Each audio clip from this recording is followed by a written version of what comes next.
Tugasnya ialah memberikan argumen dari tim kami berdasarkan contoh-contoh dan fakta-fakta yang konkret. Selanjutnya, yang paling ujung adalah Vega Novia Asrila sebagai pembicara ketiga. Tugasnya ialah memberikan pernyataan kembali dari argumen tim kami dan merangkum pernyataan dari pembicara pertama dan kedua.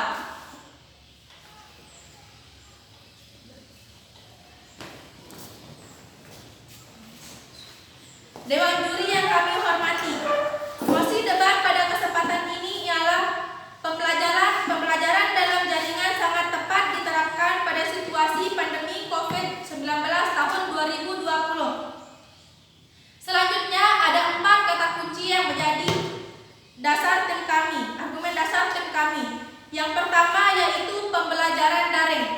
Menurut Wikipedia, pembelajaran daring adalah pembelajaran yang menggunakan model interaktif berbasis internet dan learning management system atau LMS. Pembelajaran daring di sini menuju kepada alat-alat elektronik yang biasa digunakan oleh siswa. Contohnya seperti gadget, komputer, dan laptop. Di sini di Indonesia banyak sekali aplikasi yang bisa dijadikan untuk belajar online. Contohnya seperti Ruang Guru, Google Classroom, dan lain sebagainya yang pernah dijelaskan oleh tim Pro. Kemudian yang kedua yaitu diterapkan. Diterapkan di sini maksudnya adalah dilaksanakan atau digunakan. Digunakan di sini mengacu kepada sistem daring yang kita pakai untuk belajar saat ini. Yang ketiga yaitu pandemi. Menurut Warta Ekonomi, pandemi adalah wabah penyakit global. Menurut WHO, pandemi dinyatakan ketika penyakit baru menyebar di seluruh dunia yang melampaui batas. Contohnya di sini yaitu COVID-19. Yang terakhir yaitu COVID-19.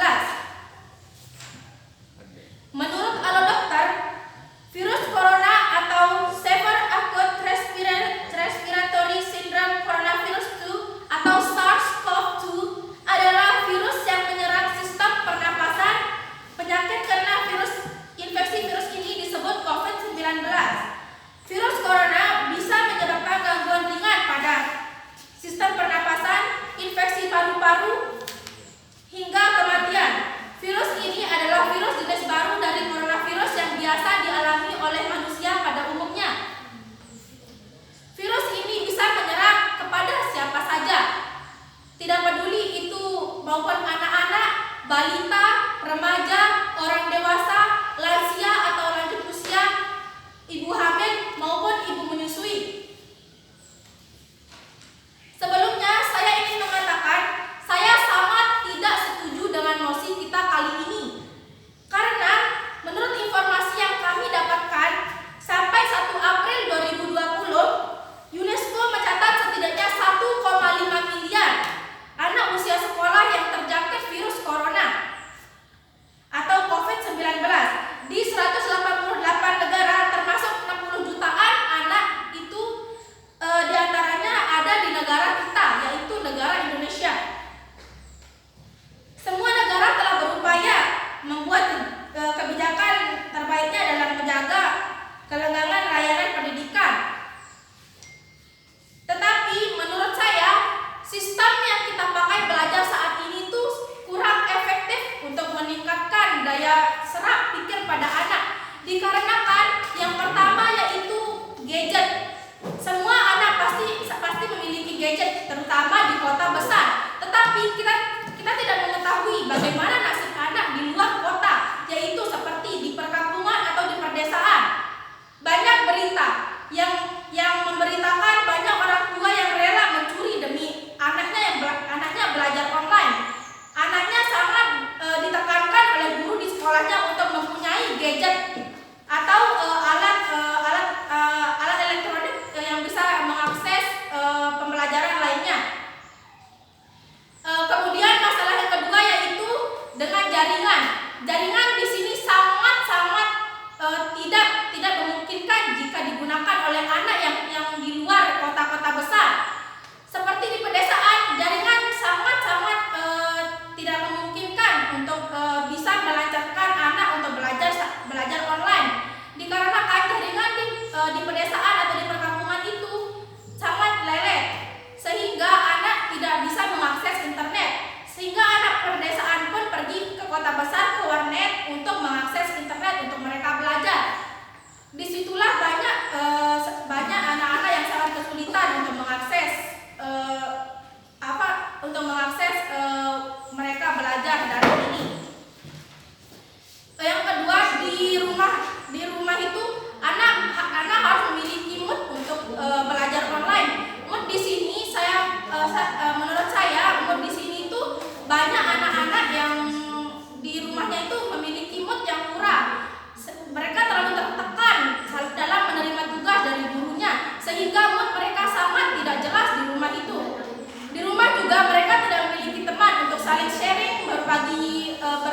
mereka hadapi, yang mereka kerjakan, sehingga anak sangat tidak mood untuk mengikuti pembelajaran daring di internet, sehingga banyak anak-anak sekarang ini yang bolos sekolah online, mereka memilih bermain game yang lebih menaikkan mood mereka, sehingga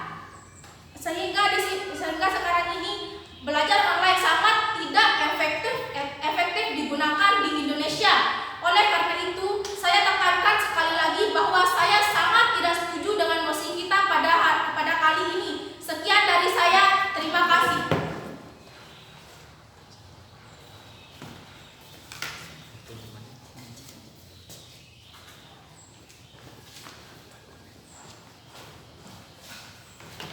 Assalamualaikum warahmatullahi wabarakatuh. Perkenalkan, nama saya Nurul Fatina Zahira. Saya selaku pembicara kedua dari tim kontra SMAN Negeri 1 Jombang.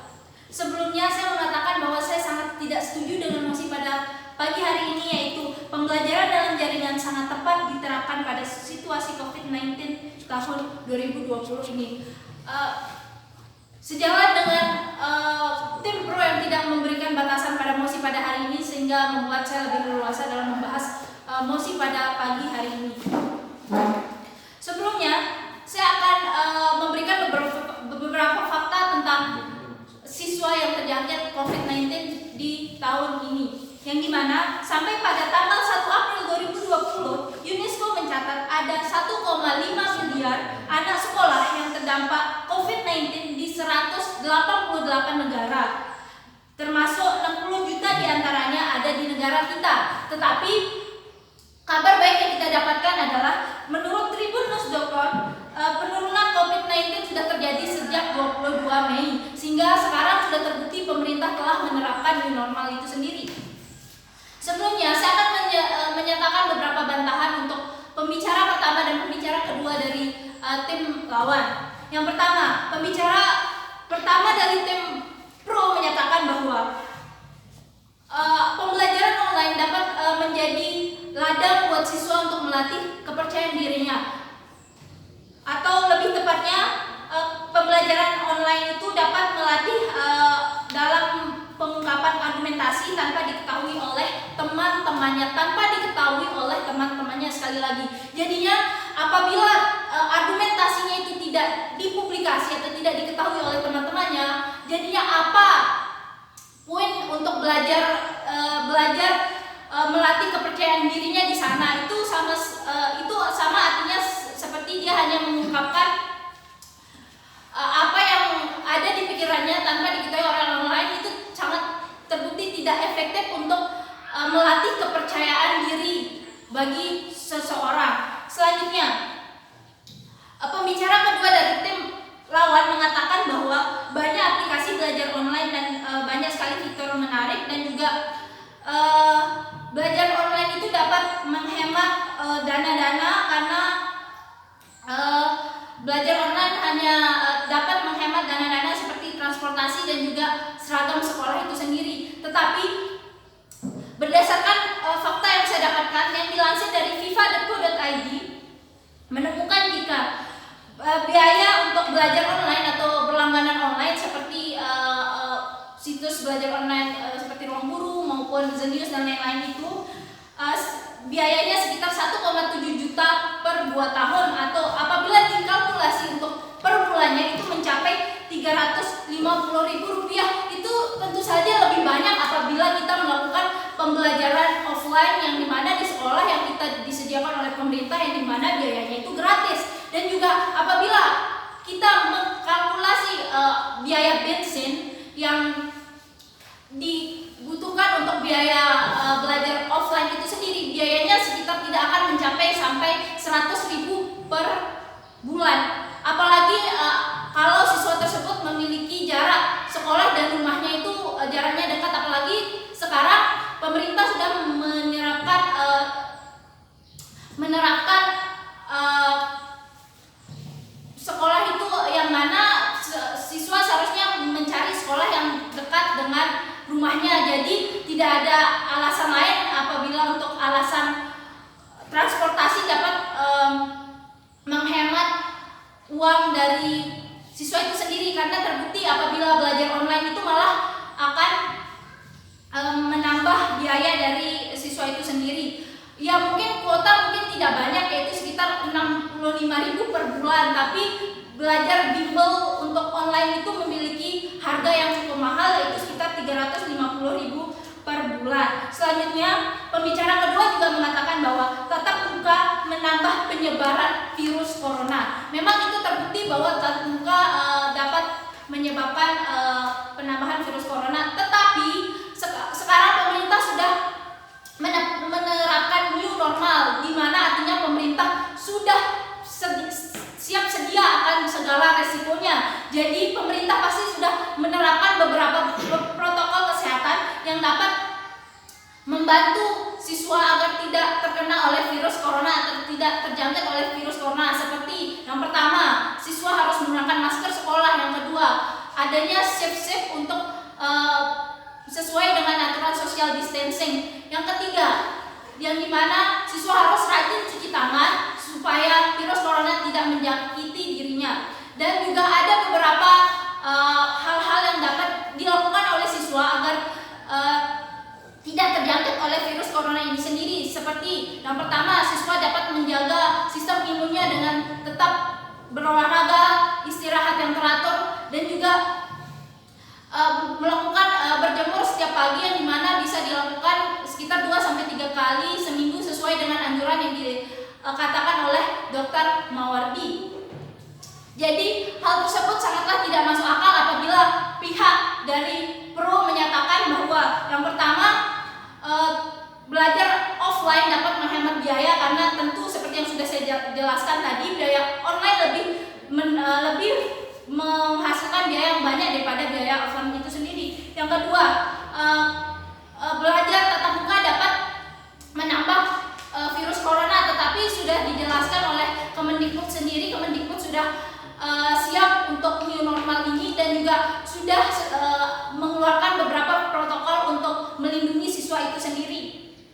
Dan yang ketiga, belajar online dapat melatih kemampuan berargumentasi padahal hal itu sangatlah salah, karena kemampuan berargumentasi itu lebih bagus terlatih apabila dilakukan secara langsung, secara offline, bukan secara online. Nah, saya juga akan menjelaskan beberapa alasan saya membantah mosi pada hari ini. Yang pertama, tantangan yang harus dicarikan solusi oleh Indonesia untuk dapat belajar online secara efektif, yaitu yang pertama, Indonesia masih terjadi ketimpangan teknologi antara sekolah di kota besar dan daerah terpencil. Sesuai dengan yang telah dijelaskan oleh pembicara pertama dari tim saya, banyak sekali permasalahan mengenai entah itu kuota, entah itu gadget dan lain sebagainya yang terjadi di daerah-daerah pelosok seperti halnya Papua dan juga daerah-daerah pelosok lainnya. Berbeda mungkin dengan daerah di perkotaan. Tetapi sampai saat ini pemerintah belum tahu bagaimana solusi untuk menangani hal tersebut. Jadi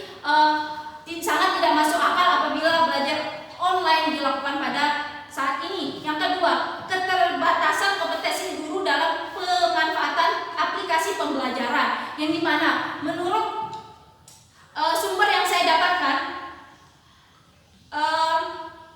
uji kompetisi guru yang dihasilkan pada tahun 2015 mendapatkan bahwa uji kompetisi guru itu hanya 44,5, sedangkan standarnya itu 75. Tentu kompetisi guru ini sendiri sangat berdampak pada hasil yang didapatkan di bidang pendidikan itu sendiri. Apabila terbukti kompetensi guru di Indonesia sendiri rendah, jadi itu pasti menyebabkan pendidikan di Indonesia sendiri sangat-sangat kurang.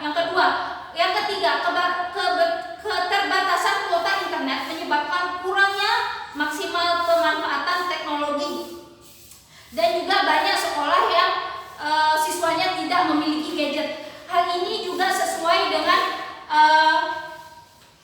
perkataan yang disampaikan oleh Kepala SMPN 2 Cibarusah yang mengatakan bahwa kebanyakan siswanya itu berasal dari ekonomi yang rendah dan hanya sedikit dari mereka yang punya gadget atau teknologi untuk belajar di rumah. Jadi hal ini menyebabkan banyak siswa yang terlantar karena dia tidak memiliki gadget untuk belajar di rumah. Padahal menurut Undang-Undang tahun 1945 telah diatur dalam pasal 32 ayat 1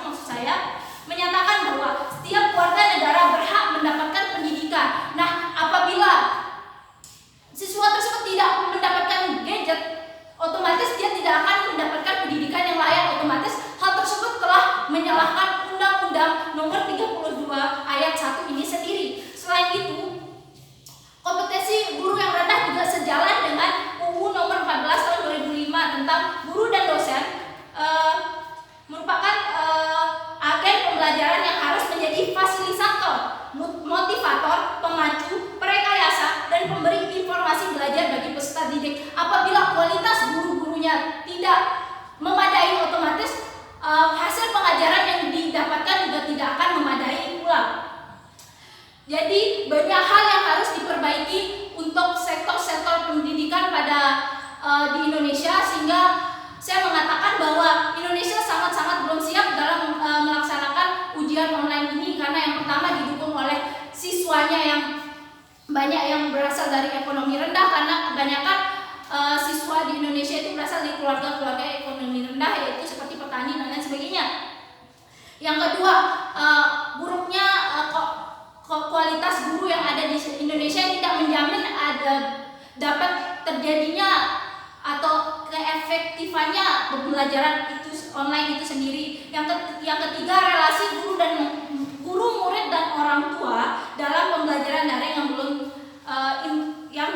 integral, yang dimana siswa masih banyak yang malas untuk melakukan tugas-tugas dalam pembelajaran online. Terus banyak guru-guru yang belum bisa menguasai teknologi, banyak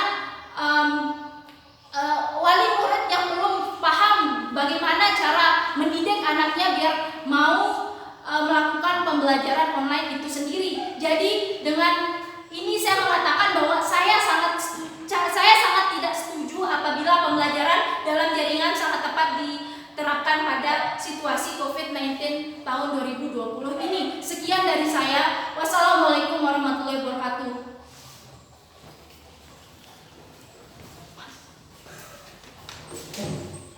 Assalamualaikum warahmatullahi wabarakatuh. Perkenalkan, nama saya Vega Noviasila. Kami dari tim oposisi. Saya sebagai pembicara ketiga. Kami dari SMA Negeri 1 Jongat. Baiklah, pada kesempatan pagi hari ini mengenai mosi yang diperdebatkan, yaitu pembelajaran dalam jaringan sangat tepat diterapkan pada era pandemik. Mengenai mosi pada kesempatan kali ini, kami dari tim oposisi sangat tidak setuju dengan mosi tersebut, karena tidak seperti yang dijelaskan oleh tim kami. Pembicara kedua telah menjelaskan bahwa tidak semua siswa memiliki gadget untuk bisa belajar secara online. Sebelum saya pembicara ketiga memberikan argumen, izinkan saya menyanggah argumen dari tim pemerintah. Yang pertama, tim pemerintah mengatakan bahwa pembelajaran secara daring dapat mengurangi terjadinya penularan COVID-19. Kami dari tim oposisi sangat tidak setuju akan hal ini, karena apabila pembelajaran dilakukan secara daring, ini tidak memungkinkan mengurangi terjadinya penularan COVID-19, karena tim pemerintah tidak memberikan secara jelas data yang valid akan hal tersebut. Seperti kita lihat, sekarang memang sekolah belum dibuka, tetapi bisa kita lihat bahwa pasar, tempat hiburan semua dibuka. Mengapa pasar dan tempat hiburan tersebut dibuka, sedangkan sekolah sendiri belum bisa dibuka? Di mana terletak keadilan di negara ini? Kemudian yang kedua, memanfaatkan teknologi yang ada. Di sini pembelajaran secara daring, pemerintah mengatakan bahwa dengan adanya pembelajaran daring bisa memanfaatkan teknologi yang ada. Di sini kita bisa garis bawahi yang ada. Berarti masyarakat yang tidak memiliki teknologi, bagaimana dia bisa belajar? Di sini tim oposisi hanya melihat dari kalangan atas saja. Dari mana dengan kalangan yang di bawah? Mereka tentu untuk makan sehari-hari saja mereka harus susah payah untuk mencari uang.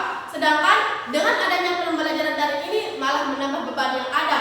Sehingga saya sangat tidak setuju apabila pembelajaran daring dilakukan pada masa pandemik ini. Kemudian yang selanjutnya, dengan adanya pembelajaran daring bisa melatih kepercayaan diri, karena apabila pembelajaran dilakukan secara offline, siswa bisa merasa kurang percaya diri. Justru hal ini menjadi dampak negatif, karena dengan adanya pembelajaran secara offline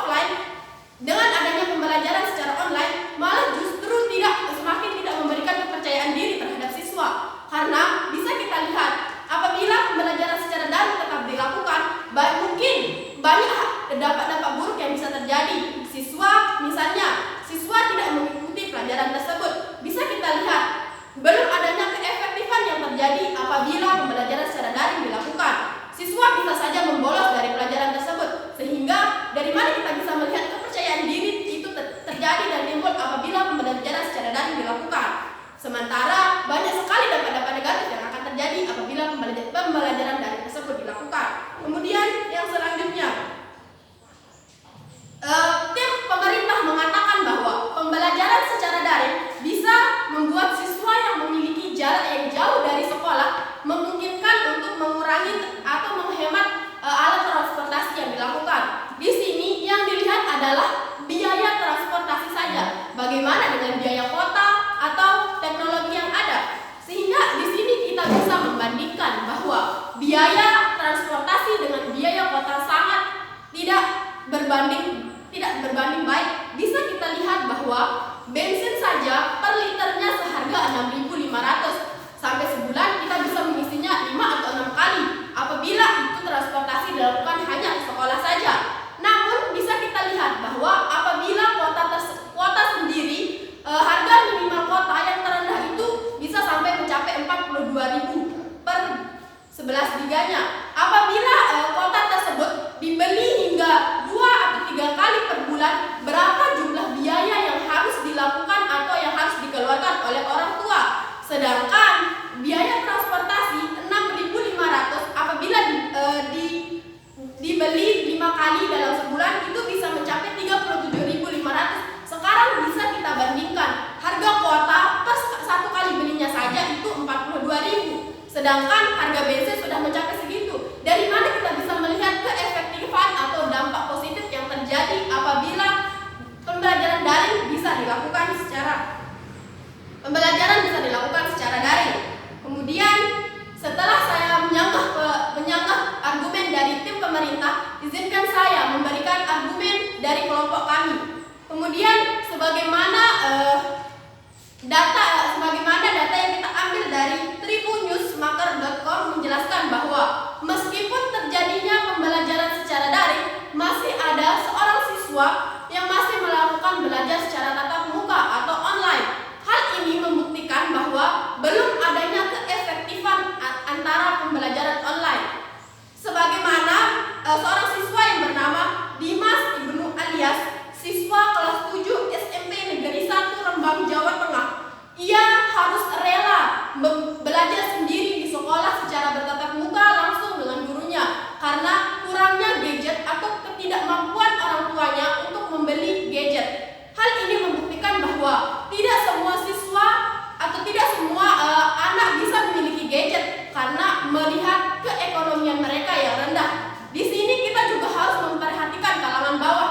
Kita sebagai negara Indonesia, di mana letak kedaulatan bagi rakyat Indonesia? Sementara ini sendiri tidak membuktikan bahwa di sini belum adanya kesejahteraan bagi rakyat Indonesia. Bahwa di sini di sini kita belum melihat keefektifan dari hal tersebut. Kemudian salah satu kepala sekolah dari SMP Negeri 2 Cibarusah Bekasi menyatakan bahwa siswanya kebanyakan datang dari keluarga bawah dengan tingkat ekonomi rendah, sehingga ini tidak memungkinkan semuanya memiliki gadget. Dari